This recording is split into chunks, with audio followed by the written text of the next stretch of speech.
keseimbangan alam akan merugikan manusia. Dahulu ketika kita menghadapi musim banjir, orang bilang kepada saya, banjir Pak. Saya bilang iya. Tapi saya pikir-pikir bukan salah orang kok, salah air. Bukan salah air, saya bilang, salah orang. Salah orang bagaimana Pak? Iya, tempat air ditempatin. Giliran yang punya tempat datang nggak ngerti tempat gue lo kenapa di sini. Terjadilah yang namanya banjir. Artinya apa ini? Pemanfaatan dan penata kotaannya yang tidak terarah sehingga menyebabkan hilangnya keseimbangan alam. Bumi tercemar, udara tercemar, air tercemar, tumbuh-tumbuhan tercemar, kemudian hewan ikut kena yang namanya pencemaran. Ini akibat apa? Akibat ulah daripada manusia juga. Apa sih yang menyebabkan orang lalu tidak bisa menahan diri sehingga menimbulkan dampak negatif yang merugikan manusia itu sendiri? Saya lihat pertama sifat rakus, tamak bin serakah. Sifat tamak dan rakus ini kan sering mendorong orang untuk menghalalkan segala macam cara. Dia rela menari di atas mayat orang lain. Dia mau senyum di atas tangisan orang lain. Dia mencari bahagia di atas penderitaan orang lain. Mengikuti sikap tamaknya akhirnya rakus, menghalalkan segala macam cara. Tidak terikat lagi oleh yang namanya nilai, norma, dan kaedah-kaedah yang harus dihormati. Perlu menipu, ya nipu. Perlu meras, ya memeras. Perlu membohongi orang, ya membohongi orang. Sikap tamak cenderung mendorong orang untuk menguras sumber daya alam, sehingga alam lalu kehilangan keseimbangannya. Ketika terjadi musibah, sasaran utama tentu manusia sendiri. Karena tamak orang nggak sanggup lagi menjaga anggota badannya. Tangan seambil-ambilnya. Mulut seomong-omongnya. Mata selihat-lihatnya. Mulut semakan-makannya. Perut seisi-isinya. Tidak lagi selektif. Sedangkan kita orang Islam ini umat yang selektif.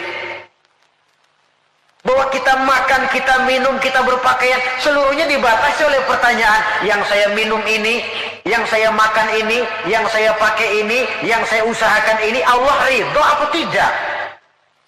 Itu bedanya orang Islam dengan orang yang di luar Islam. Ada kaidah dan norma yang membatasi dia, yaitu pertanyaan Allah ridho apa enggak. Bukan cuma mengejar keuntungan relatif. Bukan cuma mengejar keuntungan yang sedikit, lalu menguburkan dan menentang hati nurani sendiri. Karena sikap tamak, orang tidak sanggup mengendalikan diri, maka seluruh anggota badannya lalu tidak terjaga lagi anil jaraim, dari perbuatan dosa dan salah. Hilang sudah.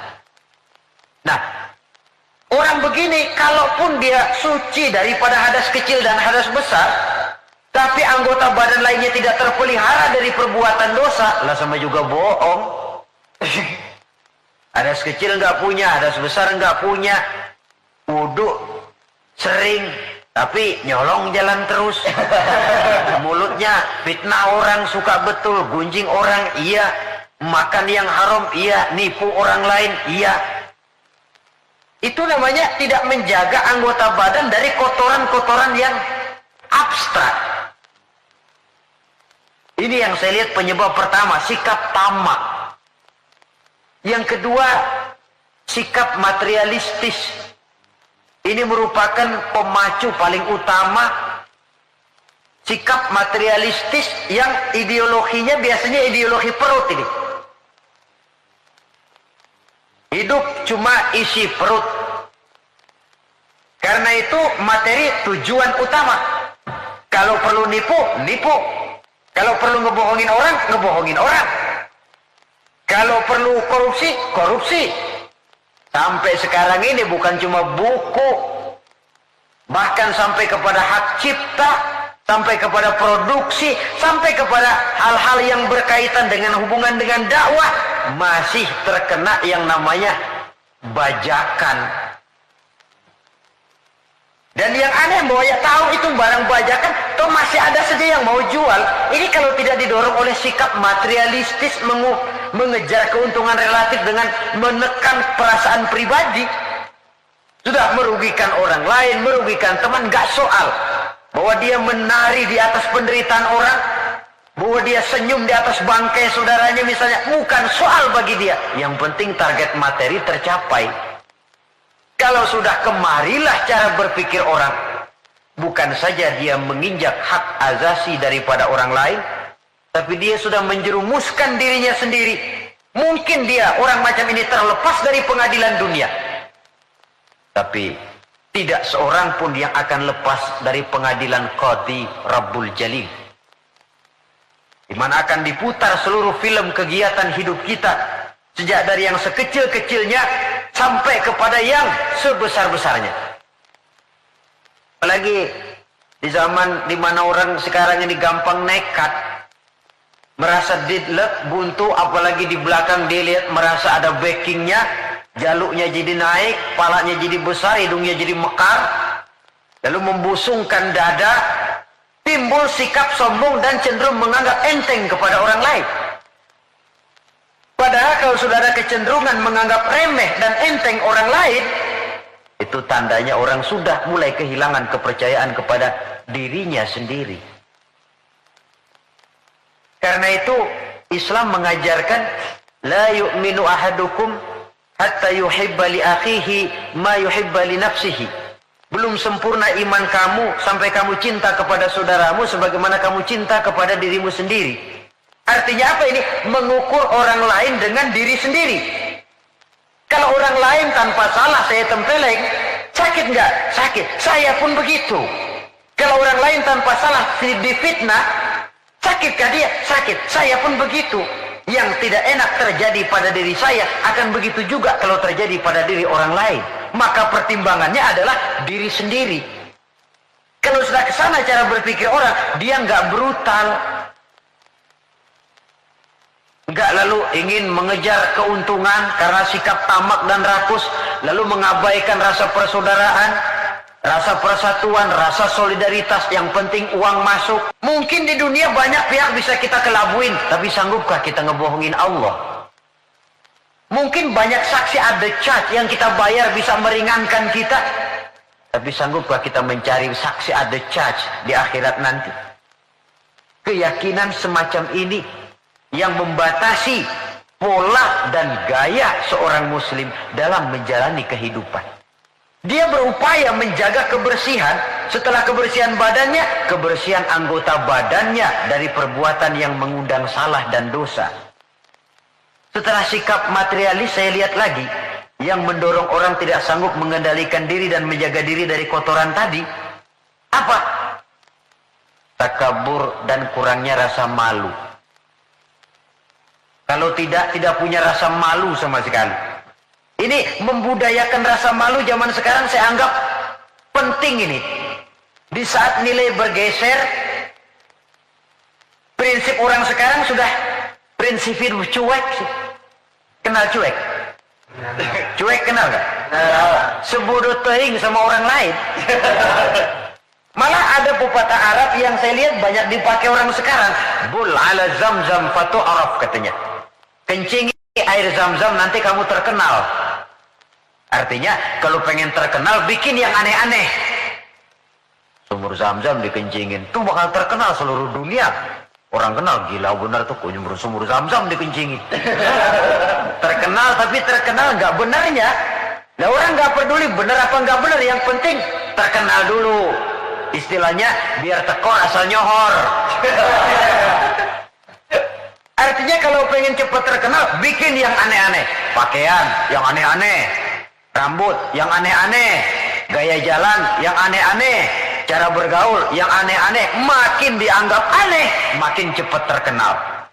Kalau dulu kita dianggap aneh kan malu, risih rasanya, riskan. Orang apa sih kamu pada ngeliatin gua, ada yang gak beres apa? sengaja dicari yang paling aneh dan demonstratif. Demonstratif. Membudayakan rasa malu ini saya anggap cukup mendesak zaman sekarang ini. Sebab ini termasuk salah satu sumber etika. Pejabat tahu malu, pengusaha tahu malu, organisasi tahu malu, pemimpin tahu malu, orang tua tahu malu, anak muda tahu malu, remaja tahu malu. Apalagi kalau mau bercermin kepada Rasulullah sallallahu alaihi wasallam.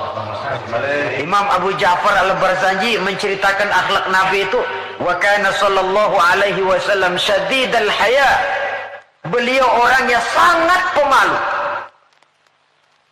Dari saking malunya saja, pernah ketika remaja diajak memperbaiki Ka'bah naik ke atas, jubahnya tersingkap angin, kakinya kelihatan dengan orang di bawah, beliau turun muka pucat merah, keringat bercucuran karena kakinya kelihatan oleh orang di bawah, padahal orang yang di bawah laki-laki semua malu. Saya lihat zaman sekarang malu nomor 18. Yang penting nyohor dulu. Kalau masih ada rasa malu kan masih ada semacam nilai yang harus kita indahkan. Tapi kalau sudah nggak ada rasa malu, tidak ada rasa menyesal, tidak ada rasa telah melakukan sesuatu yang tidak baik. Itu akibatnya kalau sudah kehilangan rasa malu. Saudara-saudara kaum muslimin yang berbahagia, apa nasibnya agama umat ini kalau kita sudah kehilangan rasa malu?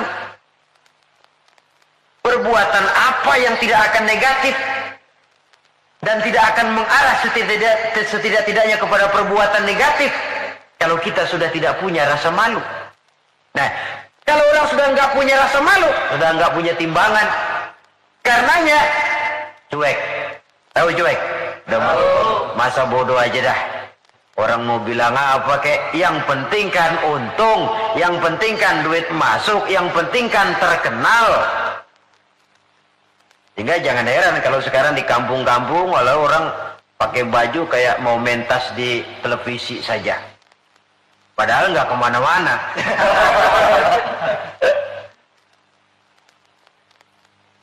Jadi korban daripada yang namanya mode. Memang mode itu nggak bisa, namanya mode siapa yang bisa ngelarang? Mode itu musim, musim kan nggak bisa dilarang. Musim hujan bisa nggak dilarang? Ya. Tidak bisa dilarang, kalau sudah datang ya datang, musimnya habis. Musim rambutan nggak bisa dilarang, nggak boleh musim rambutan, ya tetap saja. Tapi kalau musimnya sudah habis, ya habis. Mode juga begitu. Nggak bisa dilarang, nanti gilirannya habis, ya habis saja. Dulu pernah itu anak muda mode ya, bikin celana bawahnya kecil bener, botol aja nggak masuk. Emang lagi mode semuanya celana begitu. Habis musimnya, habis. Ubah lagi ganti mode, bawahnya lebar, cutbray katanya, jangan botol, monyet masuk. Modelnya habis. Taruhlah musim nggak bisa dilarang. Cuma sekurang-kurangnya kalau ada rasa malu kan kita bisa mantesin diri. Bisa mantesin diri, ini yang penting. Sehingga halakam ru'un lam ya'rif qadrahu, kata orang. Celaka orang kalau nggak tahu kedudukan harga dirinya. Saya ini siapa, tinggal di mana, bawa gaya macam itu pantas apa enggak? Saya ini dagang, teman saya juga dagang. Kalau dengan cara begini wajar apa enggak? Bagaimana masa depan daripada kekompakan, kesatuan dan persatuan? Dia pencipta, ini pencipta. Kalau saya jiplak hak ciptanya, bagaimana nantinya? Tahu diri, lalu ada ukuran, timbul rasa malu. Nah kalau sudah ke sana, sikap menghormati orang lain, lalu pun timbul karenanya. Membudayakan rasa malu. Sebab syarat jadi orang kalau punya malu, nggak punya malu kurang syarat jadi orang. Saudara-saudara kaum muslimin yang berbahagia. Nah, karena nggak ada rasa malu, anggota badan sudah nggak terkontrol sudah. Dia punya kaki, dia punya tangan, dia punya panca indera lah. Tidak terjaga. anil jaraimi wal asam, baik dari kotoran yang zahir maupun kotoran yang batin. Sekarang coba tengok bumi yang kita tinggali ini, yang sekarang konon dilanda oleh pencemaran. Apa unsur penyebabnya? Macam-macam. Pertama, areal yang tadinya untuk sawah, perkebunan dicaplok, dijadikan daerah perkotaan untuk membangun pabrik, industri dan sebagainya, jalan dan sebagainya. Akibatnya kan hilang keseimbangan. Apalagi kalau penataannya semrawut. Lalu apalagi? Terjadinya limbah logam, terjadinya radiasi, percobaan nuklir walaupun di bawah tanah. Contoh yang paling dekat sajalah, misalnya pabrik batu baterai. Itu kan limbahnya dia buang ke sungai. Lalu sungai itu kan airnya meresap. Kalau tidak dimakan ikan, limbahnya itu ya dihisap oleh tumbuh-tumbuhan. Nah, dari beberapa penyelidikan kemudian ternyata bahwa banyak tumbuh-tumbuhan menyimpan racun dari sebab radiasi tadi. Nah, tumbuhannya atau hewannya nanti dimakan oleh manusia. Akibatnya akan kembali kepada manusia itu sendiri. Belum lagi yang namanya pencemaran udara, pencemaran air. Di zaman sekarang orang sudah agak sulit mencari yang namanya air bersih. Masing-masing berlomba memperbesar jet pump, menyerot sekuat-kuatnya. Saudara hadirin yang saya hormati, begitulah kalau manusia sudah kehilangan rasa malu, dia cenderung melakukan dan menghalalkan segala macam cara untuk mencapai tujuannya. Dan kita sama-sama tahu, inilah prinsip orang-orang yang anti Tuhan, yaitu kaum komunis. Asal tujuan tercapai, cara apapun saja halal. Dan kita tidak diajarkan semacam itu. Tingkat kebersihan yang ketiga, menurut Al-Imamul Ghazali, tathhirul qalbi anil akhlaqil mazmumah. Menjaga kebersihan hati dari akhlak yang tercela. Ini sudah tingkat yang lebih tinggi lagi. Kita tahu bahwa tubuh manusia ini bisa kita ibaratkan seperti kerajaan. Yang menjadi raja adalah hati, sementara seluruh anggota badan cuma sekedar prajurit pelaksana. Itu sebabnya dalam satu hadis dikatakan oleh baginda Nabi, ala inna fil jasadi mudghah, iza salahat salahal jasadu kulluh, wa iza fasadat fasadal jasadu kulluh, ala wahiyal qalbu. Ketahuilah bahwa dalam tubuh manusia ada segumpal daging. Kalau daging itu baik, seluruh tubuh akan menjadi baik. Kalau daging itu rusak, seluruh tubuh akan ikut menjadi rusak. Dan daging itu tidak lain adalah hati. Hati adalah komandan, jenderal. Sementara seluruh anggota badan yang lain merupakan prajurit pelaksana yang hanya patuh kepada komando jenderal. Kaki hanya bergerak kalau hati bilang jalan kau. Tangan hanya bergerak kalau dikomandoi oleh hati. Maka kalau hati baik, seluruh anggota badan akan mengarah kepada yang baik. Tapi kalau hati rusak, anggota badan akan mengarah kepada yang rusak juga.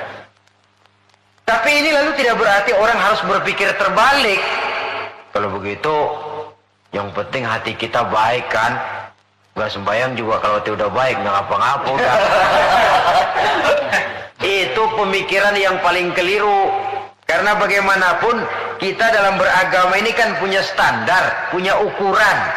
Standarnya siapa? Ya baginda Rasulullah. Beliau hatinya orang yang paling baik, tapi tetap sholat. Beliau orang yang hatinya bersih, tapi hukum halal haram tetap berlaku.